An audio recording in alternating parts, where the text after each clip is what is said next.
కాంగ్రెస్ అంటే ఇందిరమ్మ పాలనని గొప్పలు చెప్పుకునే కాంగ్రెస్ నేతలు రైతులకు రైతు బంధు లేదు, పంటలకు చుక్క నీళ్లు రావని బీఆర్ఎస్ నాయకురాలు పావని ఆరోపించారు. నీళ్లు లేక రైతులు బావుల్లో పూడికలు తీసుకుని సాగు చేయాల్సి వచ్చిందని ఆవేదన వ్యక్తం చేశారు. కేసీఆర్ పాలనలో రైతులకు నీళ్లిచ్చి రైతు బంధు అందించారని గుర్తు చేశారు. హలో గుంపు మేస్త్రి, నా వెనుక కనబడుతున్న మట్టి ఎక్కడిదో కాదు, నువ్వు ఫేకుడు వాగ్దానాలతోటి ఫేకుడు స్టంట్లతోటి ఇందిరమ్మ రాజ్యం తీసుకొస్తా అనేసి తెలంగాణ ప్రజలను బురిడి కొట్టించి రైతుల నోట్లో మట్టి కొట్టిన మట్టి. ఇగో నా వెనకాలన్నది క్రేను. మళ్ళా తెలంగాణ అంటే ఒకప్పుడు బొంబాయి, బొగ్గుబాయి, దుబాయి అన్నట్టుండే వలసలు పోయేటోళ్ళు. ఇప్పుడు ఇగో మళ్ళా నువ్వు కరువు తీసుకొచ్చినావు, కాటకాలం తీసుకొచ్చినావు, నీళ్లు లేక రైతులు ఇగో ఆగమైతున్నారు.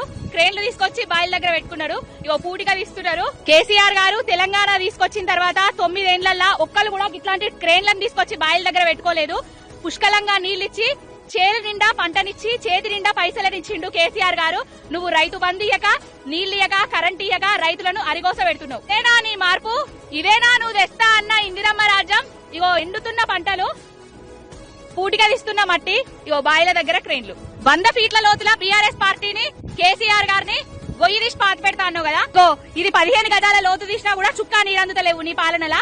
కేసీఆర్ గారి పాలనలా కాల్వలల్లా, చెర్లల్లా పుష్కలంగా నీళ్ళిచ్చిండు.